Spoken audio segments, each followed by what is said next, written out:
అండి welcome back to my channel.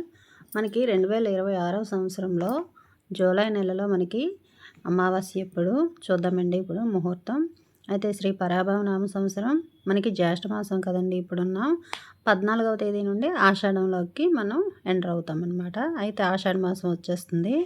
అయితే మనకి సోమవారం వచ్చిందండి 13వ తేదీన మనకి సాయంత్రం 6:35 వరకు కూడా చతుర్దశి తిథి ఉంటుంది. తర్వాత నుంచి కూడా అమావాస్య తిథి ప్రారంభమైపోతుందండి. జూలై 14వ తేదీ సూర్యోదయంతో వస్తుంది అమావాస్య. సాయంత్రం 4:09 వరకు కూడా అమావాస్య తిథి ఉందండి. అయితే మనకి ఈసారి పునర్వసు నక్షత్రంతో మనకి అమావాస్య తిథి, నక్షత్రం అయితే పునర్వసు అండి.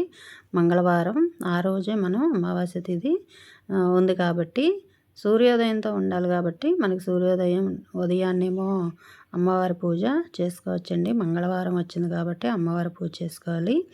అలాగే సాయంత్రం దీపారాధన చేయాలండి. మెయిన్గా సాయంత్రం పూజ చేయాలి.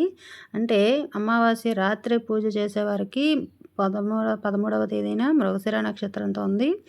ఆ రోజు నైట్కి పూజ చేస్తారు కదండి, అంటే శక్తులకి పూజ చేస్తారు, వాళ్ళు చేసుకోవచ్చు. 14వ తేదీన మనం లక్ష్మీదేవి పూజ, అలాగే దుర్గమ్మ పూజ, శ్రీ లలితాదేవి పూజ చేసుకోవచ్చండి. అమావాస్య తిథి ఈరోజు సాయంత్రం వరకు కూడా ఉంది కాబట్టి ఈ వీడియో నచ్చితే లైక్ చేయండి, షేర్ చేయండి, సబ్స్క్రైబ్ చేసుకోండి.